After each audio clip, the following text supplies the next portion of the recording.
Welcome to the Purple Positivity Podcast for August the 27th, 2018. I am your host, the amazingly adorable Rebecca Thistle, podcasting to you live-ish from my new used desk in my apartment, which I call Jeffy Thistlework. Yas. Oh, goodness. So, I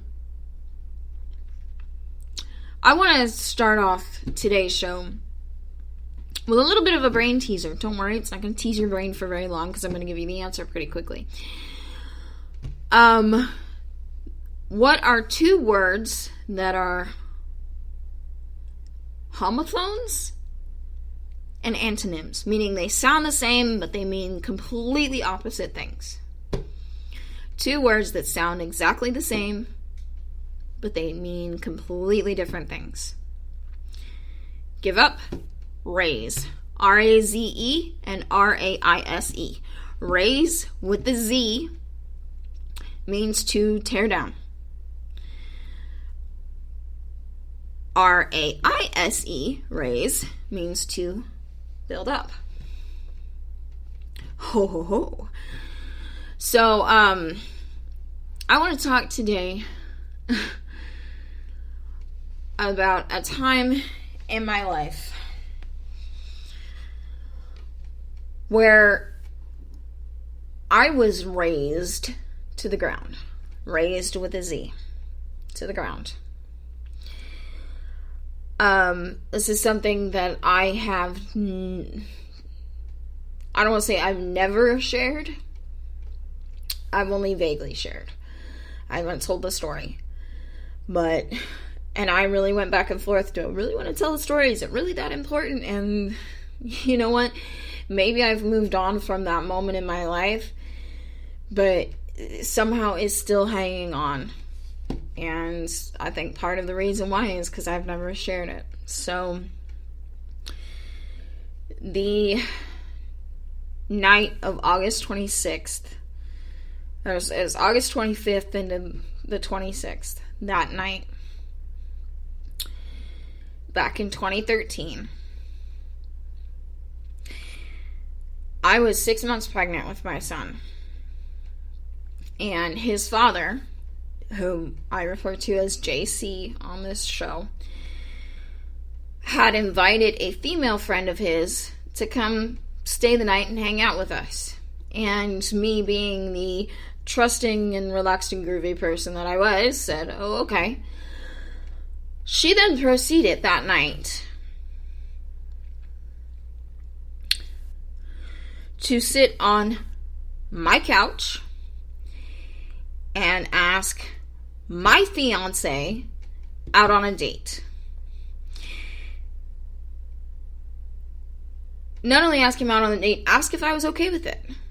And I replied, yeah, I'm okay with it. I told him if he needs to see other women in order to figure out what he wants, go for it. Because that's where I was at that time. She then proceeded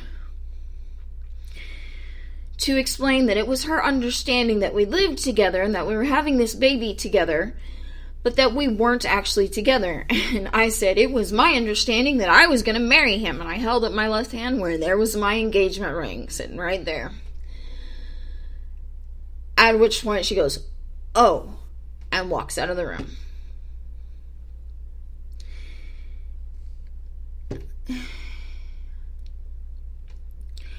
And JC had no words to say to me.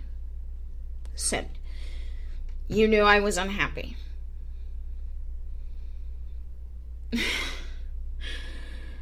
And I just sat there going,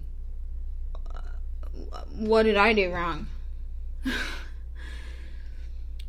You know?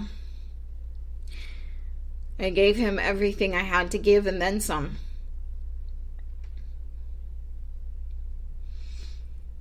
And there was no mercy. There was no sympathy. There was no empathy. There was nothing. It was his needs, his desires, and I was just the means with which he wanted to achieve them. And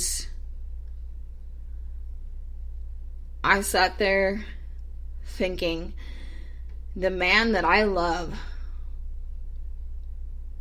doesn't give a shit about me. And my whole world crashed around me. Eventually, he walked out of the room to go talk to this woman, whom I will refer to as Umbridge. He walked out of the room to go talk to her. And I don't know what he actually said, but whatever he said somehow convinced her to continue pursuing a relationship with him, romantically speaking. And I watched my sanity fly out the window.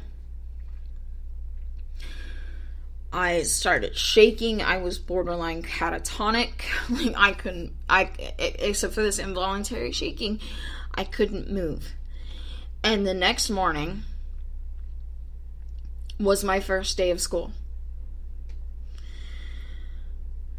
And it was the first day of the semester. And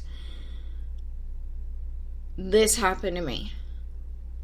And I could not even cope. And so I look back on that memory.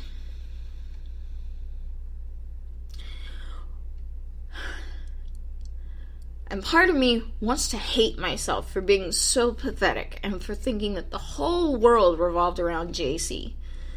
And that was the only person I would ever love. And that he was the only thing I really wanted.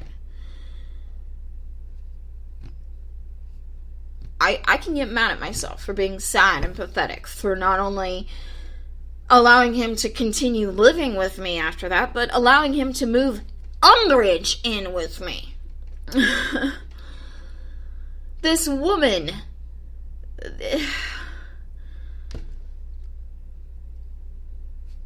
who apparently didn't care that she just ruined a relationship.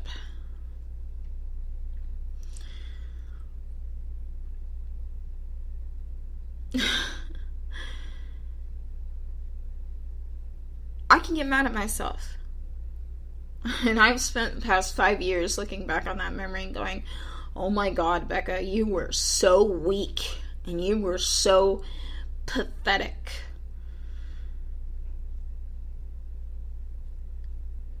And what I was I was raised. I was torn down. My life had to be torn down. In that moment. At that time. I mean, there's more stories to tell about that chapter of my life when just complete and total demolition and destruction reigned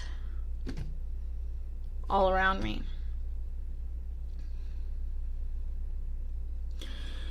But I was thinking about it yesterday, because yesterday was 5-year anniversary. And yeah, the memory hurts. Yeah, I'm still angry that it happened. Rightfully so. It's a fucked up situation. But I see it now with the benediction of hindsight. This moment where my life was razed to the ground.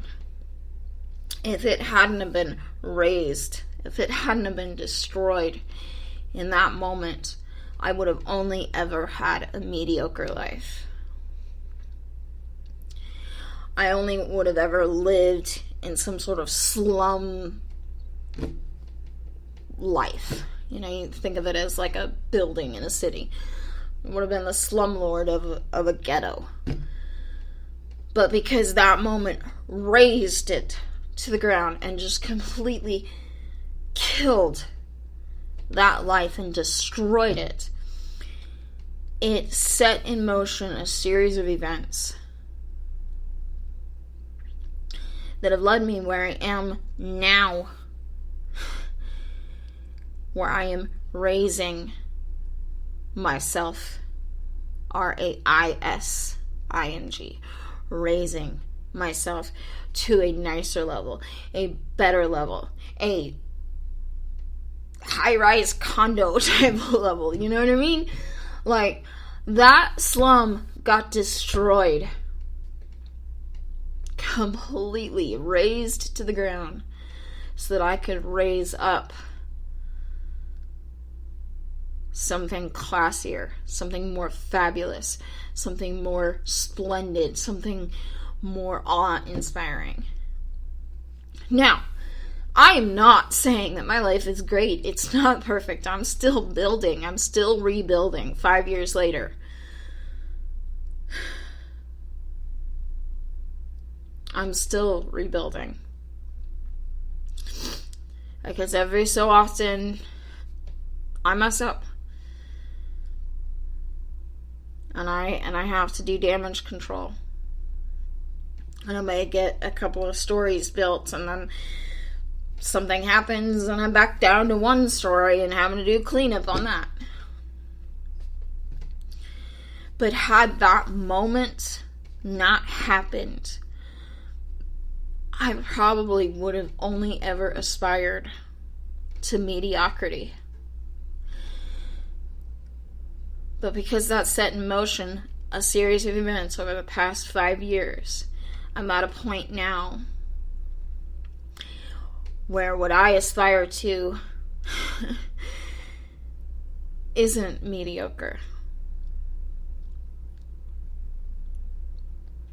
I mean, I don't think it's too terribly uppity, the things to which I aspire. But it's not mediocre. It's probably like more upper middle class. Not necessarily hoity-toity, but, you know, somewhat down to earth, but still very classy. You know? I don't know. I'm running out of metaphors. But the reason I share this is not only because I need to, because I've never told the details of that story to anyone, except maybe my friend Jessica. But no, actually, I think I told my friend Allie one time.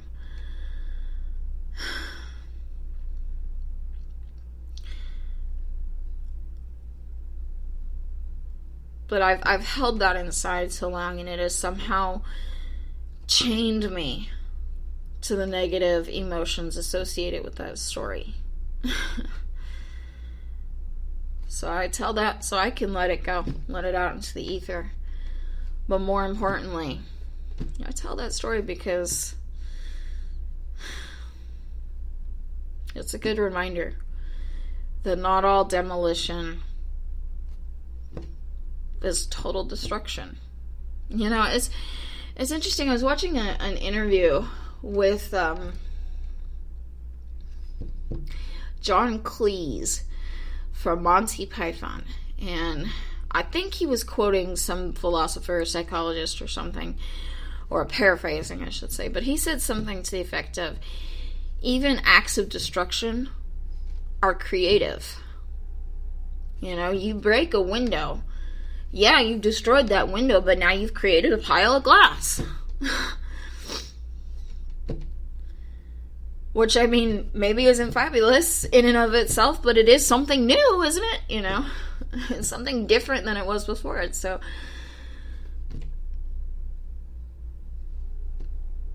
that's what happened that day. Was that destruction started a process of creation.